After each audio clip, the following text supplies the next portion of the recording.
As Piggy Pie continued looking over her schematics for the Applebot 3000, she looked at the engagement ring on her right hoof and began to think back to the day that Cheese Sandwich decided to fight for her honor.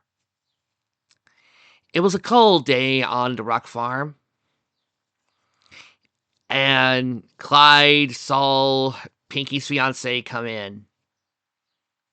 I heard that you want to ask me a question. Yes, sir. Yes, indeed. I was kind of hoping that you would let me take your daughter's hoof in marriage. Clyde looked surprised. Happy, but surprised that this stallion with a accordion cutie mark wanted his daughter's hand in marriage. Could have sworn it would have been Maud who would have gone first, or Marble, or even Inky. But instead, he could only calmly nod, and then he got off the porch. You do realize that there's a bit of a tradition in these parts, Clyde said as he walked back to an old stable and sighed as he opened the door, knowing only one thing. It was time to come back. Nodding, he pulled out the strange, brown, circular object and then slipped it onto his left hoof. Walking back, he looked towards Cheese Sandwich. If you want my daughter's hoof in marriage, you're gonna have to battle me in a duel. Cheese let out a gasp as he went back into his back pocket, and he pulled out his own disc. He went, fine, and they both activated their dual discs. A loud, metal ratcheting sound was heard as the two hats clicked together as one. They both looked at each other and shouted out one word, duel!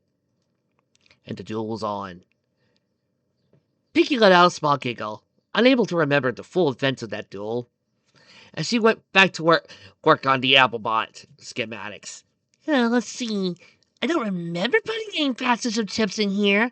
No. Oh. Where did I get this motherboard again? Oh, let's see. So he then pulled out a phone and started calling the number. Hello, this is Pinkie Pie. Calling for Anaheim Electronics. Hi, do you remember me? I gave you your daughter a great birthday party, and your son won, and then your unofficial son won. Yeah, I just ordered a motherboard for you for my Applebot 3000 to replace Applejack for a while. I really want to know, where did the mother... Pinky blinked as she listened to the call on the other line. Then scratched her head. What do you mean you sent me one? I know like you sent me one. You came in a big box that said, Happy Birthday, Pinky. I didn't realize it was my birthday, but I figured it was my unbirthday, so I opened it. What do you mean you don't celebrate unbirthdays? Well, that's wrong. Unbirthdays are a fun celebration too, you know. You didn't send a package. Then, who sent me that package? And why did they give me a motherboard with an Earth Pony fastest chip? Oh, excuse me, I need to go. Click. Twilight! Piggy said, running out of Dr. Epstein's house. I'm not Epstein! Whatever. Elsewhere, in a little orchard, Twilight looked at the TV. Okay, out with it, Applejack. I know you left this fix so that way you didn't have to deal with you being a fascist and a racist and a piece of shit. Yep. But why are you talking on TV? Where are you? Applejack got outside and put down her hat. I'm on an island of North Dimension, Twa. It's not for my family, it's to protect Pinkies. Twilight blinked. What? Pinky's sisters were about to be called in for the Mortal Kombat tournament. I had to tell Raiden that Pinky's family aren't much of a fighters, but I am. Ah, I've been chosen to fight in the Mortal Kombat tournament. It's the 8th round, and somebody's got to make sure that the portal stay safe. Uh, do, do I blink to see what that Applejack turning away? Do you need us? No, I'm fine. I know how to handle the next opponent, and the one after that. Some weird Kieran lady that knew how to wield fans told me to use the element to bring slap to handle my next opponent, but I don't think I could convince him to let loose. After all, apparently he's a blank sibling too. Well, talk to you later, Twy. I've got a tournament to win. All right, Applejack. See you when this is all cleared up. Oh. And Twilight cleared out the TV. Okay, so that's when I flapped in, looking at the script and the story. Let's see. Currently, Pinky's replaced by an email Pinky. Yes. And currently, Applejack is off in the Mortal Kombat tournament. You saying that, Twilight, does not make this any easier. No, it isn't. How do you think the rest of this plot's going to go? Quite frankly, Twilight, I have no idea. The rest of this story seems like it's going to be very, very annoying. It's going to have some really dumb plot points. I've just been looking at the TV tropes while you guys have been all waiting for me to get to the next story beat. Or two. Or three. And I just read what was going on with Pinky and Applejack. Oh no, what was it? It was more paternal abuse from her dad. I flap up onto a tree and then sigh and lean back, taking an apple and then chewing on it. I hate this idea. I really do. Maybe I just got influenced by how really well done Ignis and his wife were done in Sweet Taste of Cake, and how in Sweet Taste of Cake, Pinky wasn't treated as an outsider, but a child who was gifted and was special. And they treated her not like something to be feared or to be abused, but as someone who needed more than they could give. So they gave her to the cakes as a way to help her grow. They respected her talents. They respected her unique needs. They acted like real parents. Like good parents. Like how my mom raised me. Like how my mom raised my little brother. And yet, this realistic fic decides to go all the way to this. Ugh! And I hate it. For a lot of reasons. It's cliched, is what it is. It, oh, apples. Oh, Piggy's family is Amish. That must mean they must see her special gifts as demonic. Well, to be fair, let's bring her, Twilight said, getting up to a tree. It's not so much her gifts, it's that she's not one of them. Remember, due to what Gentle did to her with the whole entire necromancy subplot, she doesn't have her normal Earth Pony abilities. Sadly, Twilight, that doesn't make it better. It's still the same thing.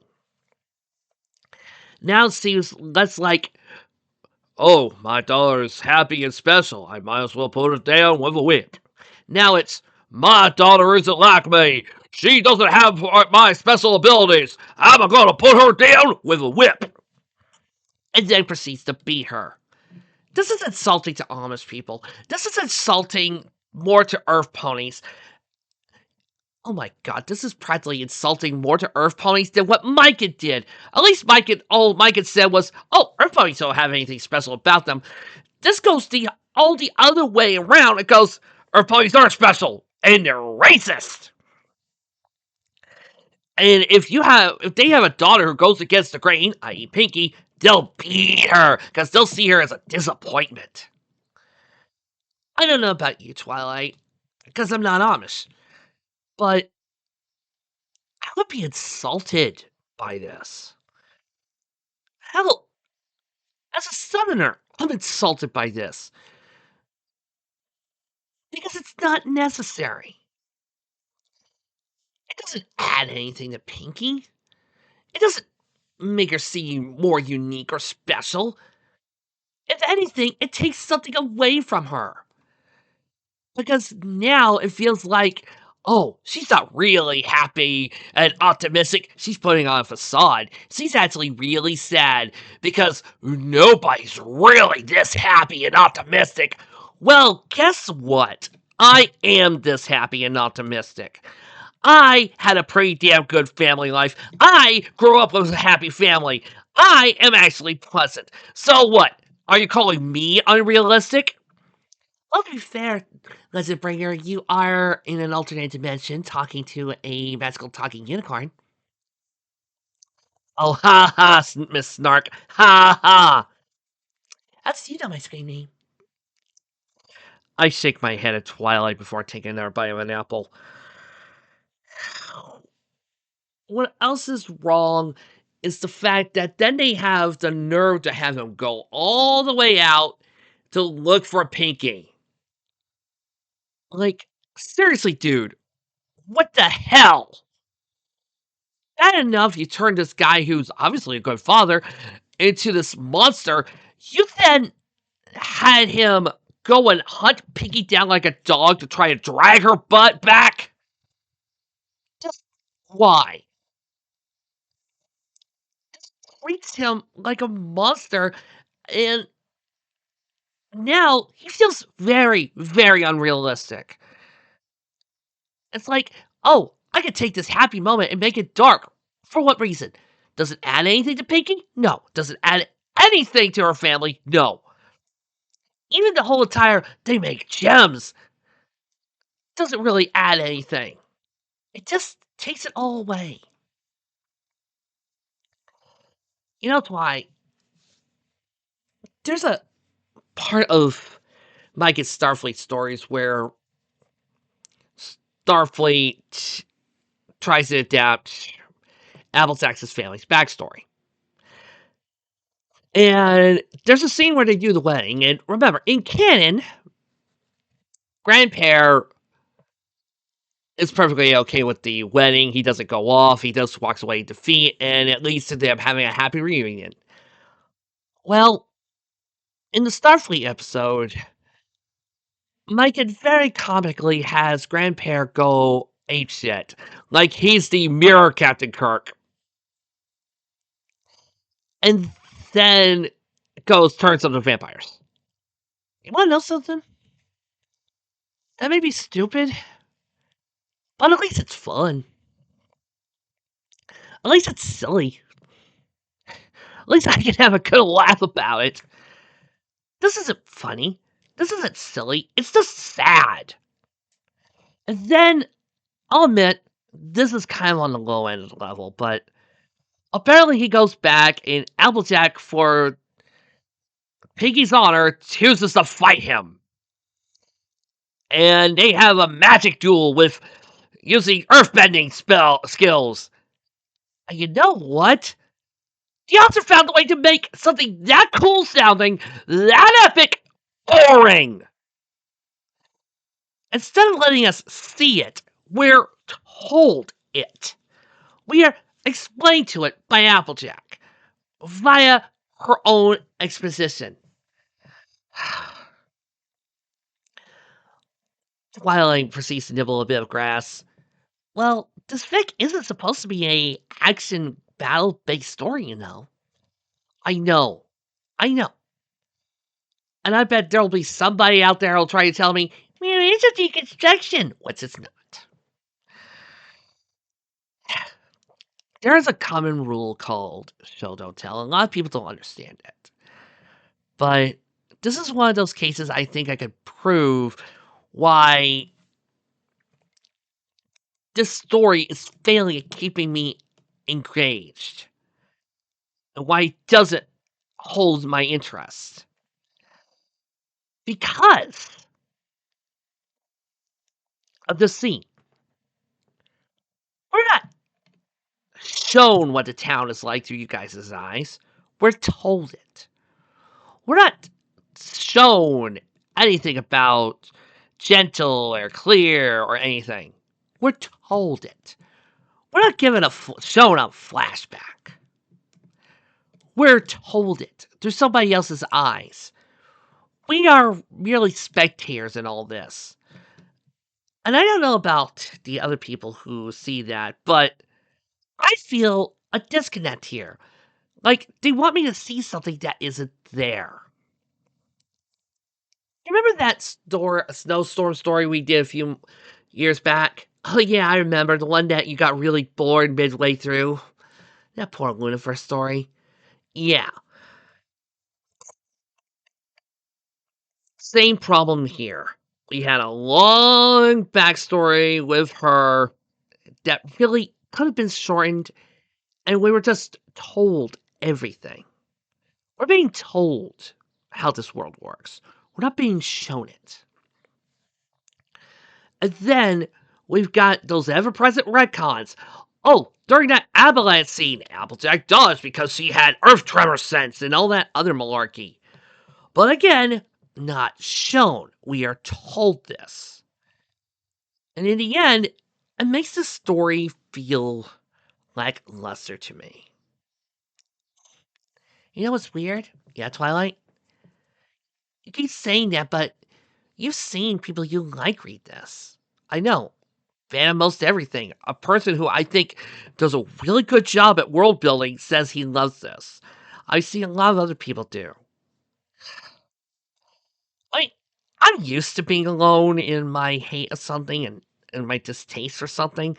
I've seen people love Immortal Hulk while I'm like, I would rather have Hulk Earth wrestle a giant monster than face off against Cthulhu. I've seen some people cheer things like World War Hulk while I'm over here going, oh God, give me a break. I'm used to that by now. I really am. Because, quite frankly, I've always believed, and I've always said this, people are free to love what they love. People are free to hate what they hate. I could spend months telling people why End of Ava isn't as weird or nutty as you think.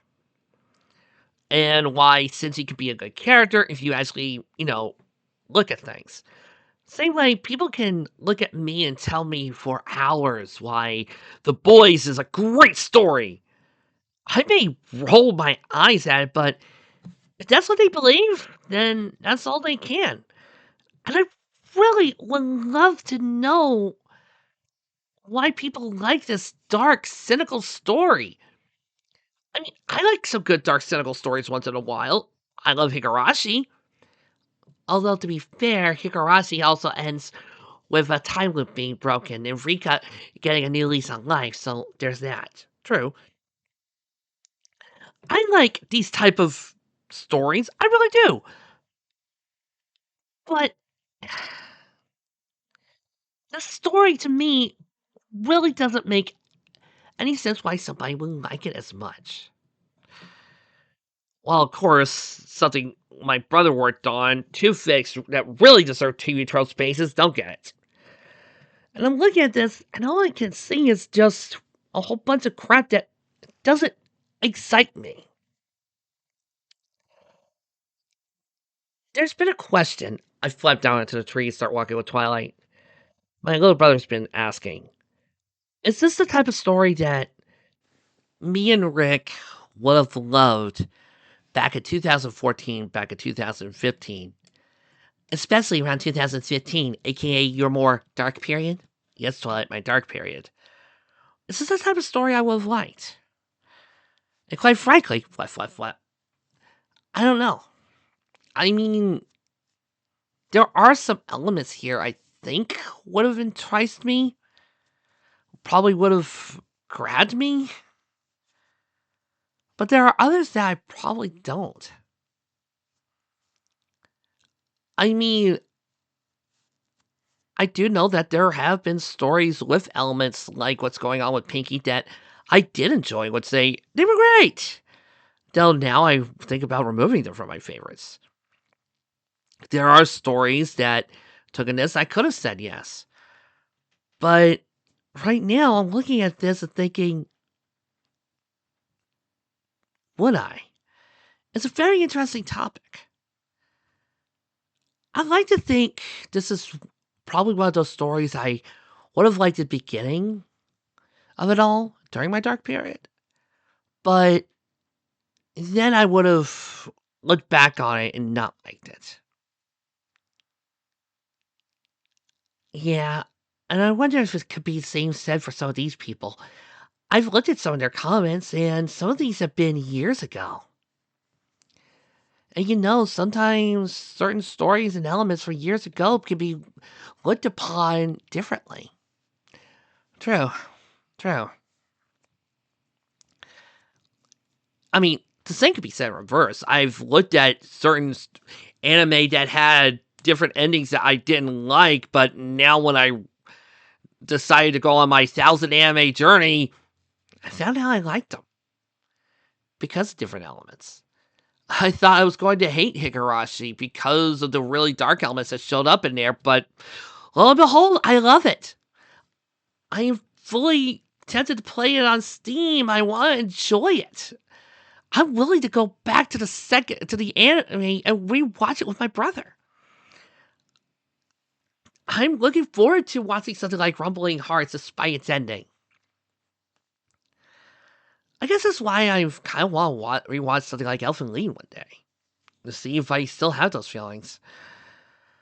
But this fic, I feel like it's trying its best to tell a darker story that maybe if this didn't have everybody's names, if this wasn't an MLP story, it would be fine.